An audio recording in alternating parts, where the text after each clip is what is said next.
the goal today is to introduce you to the industry. People wonder, who is Leila? Well, we're going to get to know you a little bit. So you're now part of the GBAC family and working on sales. So we'll talk about the professional side of what you do and then a little bit on the personal side of your life. So to start with, tell us about your journey to ISSA and GBAC and what you do on the GBAC team. Go ahead. Basically, how it started is a pandemic hit. And I was working with a destination at the time. I have also a hospitality background. And like everyone, we had to really change and adapt to this new environment, which was really devastating to hospitality and tourism and many industries, but in particular that industry. No travel, no in-person groups, no meetings, lots of job losses, lockdowns, travel restrictions, all of these things that impacted my role, which was a destination sales manager. So our team really had to reinvent ourselves and determine how we could respond and support our hospitality partners. So after lots of research, there's a time that we had a lot of information coming our way. So we read about GBAC and I was assigned to take the lead and to find out a little bit more about it.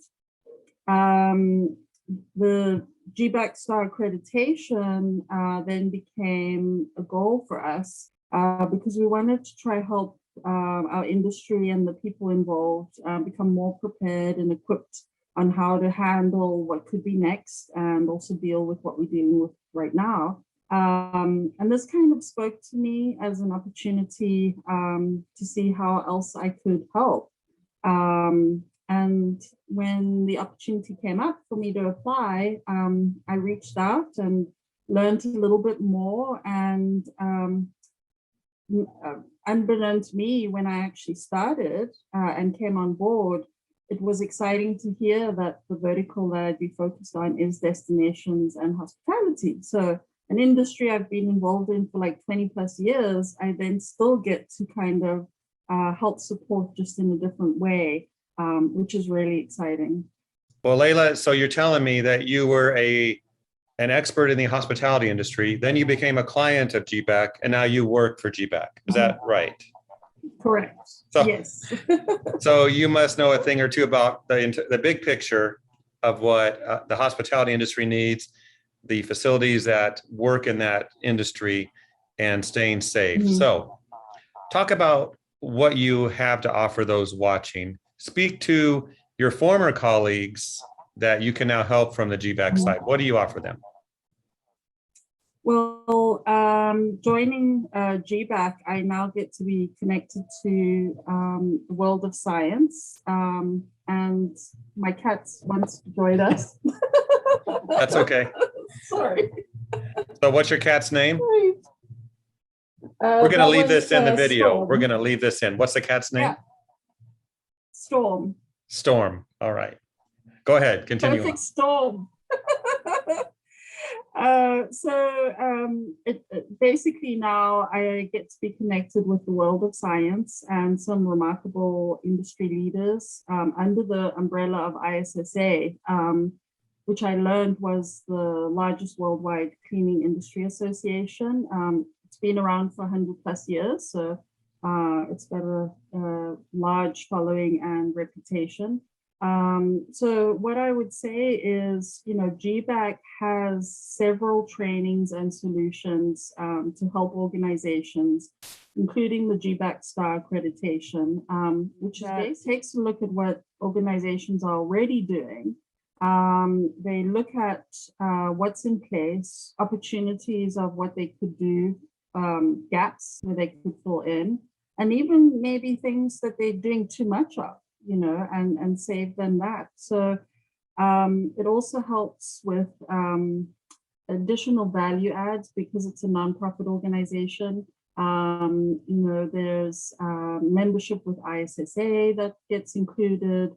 The trainings and courses are in a number of different languages, which is huge. Again, we are an international organization, so that makes sense. So I would say that all of these things really become a minimal investment when it helps us to maintain health and to stay open. Leila, what do you think so far about our industry? You know, you worked in hospitality, so you kind of know a few things. Those who are part of ISSA and GBAC, what do you think about our people? Well, firstly, I would say that I need to reassess how I'm cleaning my own home. I'm definitely not using the cleaning products the way I should be. And I'm pleased to know that there's probably many others out there that would say the same. And smelling nice does not mean that it's clean and healthy. So I'm really learning a lot of great things for myself personally as well as professionally. And everyone that I've interacted with or engaged with has been phenomenal, very welcoming, ideas are welcomed, a lot of collaboration. So yeah, that's all speaks to me as well as an individual. So I'm super excited. Yeah, it's funny how in a profession that we work in, we analyze our personal lives. And we saw your cat. We can't ignore the cat. So you have a cat hair like I do in my house, and all kinds of Yes. cleaning tasks we get better at over time. So Right. yeah, I'm glad you're learning. Exactly. Same for me. Yeah, when I came on with ISSA, you learn things every day about cleaning and being healthy and all that. So and there's your cat again. So Leila, what do you have? Storm, there's Stormy. Sorry. So Stormy, Stormy is not listening, but that's okay. Yeah. That's what cats do. They don't listen. Leila, what do you look forward to the most in your new role? If there's something you could encapsulate with that. Okay, so I would say that I really look, again, knowing now that I'm in the vertical of hospitality and destinations, I really am excited to share that background information with the GBAC team, and then also be able to translate that information back to my peers, colleagues, and co-workers that I've previously had. I've really how to best continue to support the industry. We want to boost travel confidence. We want to clean for health, and we want to be part of this story for financial recovery. So I get to be a part of that, which is really exciting. And Stormy, as Stormy as your assistant, Stormy needs a little training. We'll work on that another time. So I have two cats myself, Leila, and when I do a meeting, I have to kick them out of the room, lock the door, because cats don't respect office space. I tell you, they don't. No, and I should have done that, but I didn't even think about it. That's okay. Cats are, I think anytime you have a video, you have to have a cat. It's just the way it is. Leila, agreed. I detect an accent. Tell us about where you're from and about your family. Okay, so you're absolutely right. I'm from South Africa, and I've been really very fortunate to have traveled internationally quite extensively growing up. We even lived in Japan, in Tokyo, Japan, for about 1.5 years, and then Argentina, Buenos Aires, which is so phenomenal. If anyone's able to travel or to live abroad, it's an absolute, do it. You learn so much with the different cultures, the food, the diversity. It really just enriches a person's life. I did speak the languages. I don't really speak them now, and the reason is because we had to go back to South Africa, and there's 11 official languages in South Africa alone, so I wasn't practicing any Japanese or Spanish, unfortunately, so that's where I'm from. I'm excited to share in December. I'm actually going home, South Africa. This is my new home. I've been here now for 12 plus years, but going back to South Africa, get to see my grandmother, who's actually a great grandmother. I have a team. My team is a very creative person. They are a volleyball fanatic, a fashionista. And then my husband is the IT guy. I've got in-house IT, so I'm lucky. He's also a wonderful dad and husband. So that kind of gives you an idea of where I'm from and who's here now, which is great. You have your own IT department in your house. That's a good thing. Yeah, those who work on computers or networking understand the value of that. You talked about your travel, so we covered that. Your hobbies. So travel is probably a hobby. Sounds like. Yeah, it is. I also I love swimming. Okay. I love being in the water. So you're right, when I travel, I tend to choose places with really cool pools, or try to get to a beach or a lake. I also love live music. Music is also it brings so many different people together and different cultures. So I love music. And then as a South African, we love to braai. Have you heard the term braai yet? Braai? No. You see, you're learning a lot of things today, Jeff. Probably. I am. What is braai?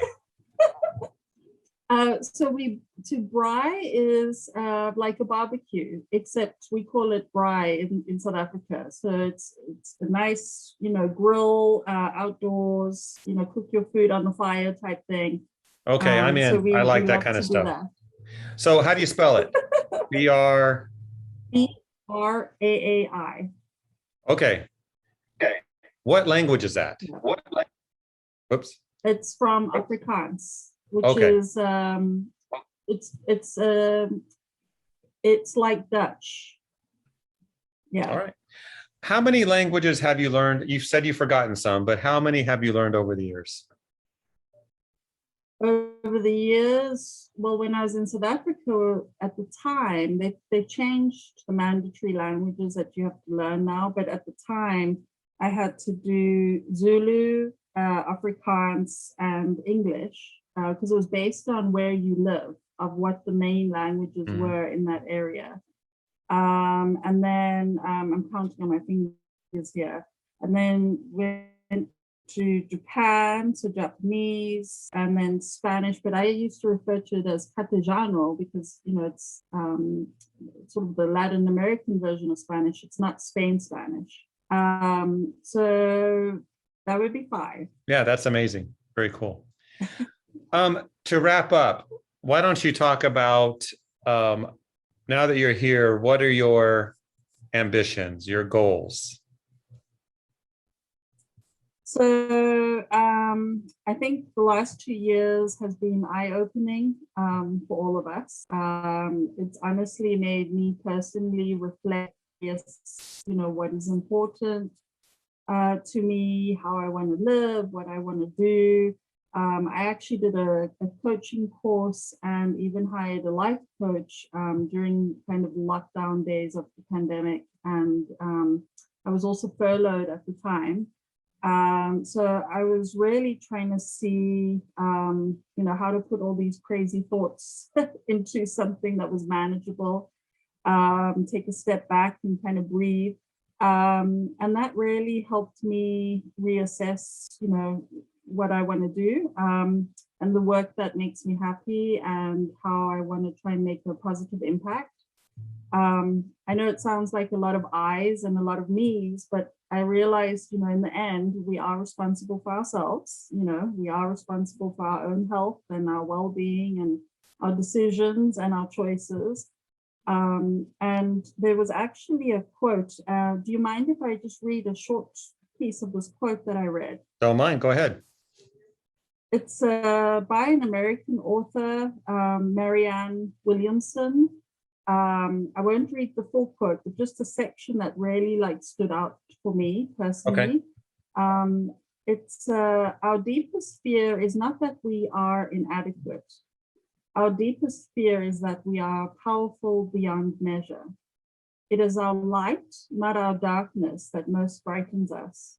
And we ask ourselves, who am I to be brilliant, gorgeous, talented, fabulous? Actually, who are you not to be? So my plan, Jeff, is to be fabulous, to be intentional, and to contribute to the success of the organization and be a leader that really makes a difference and creates a healthy environment for myself and for others to grow in.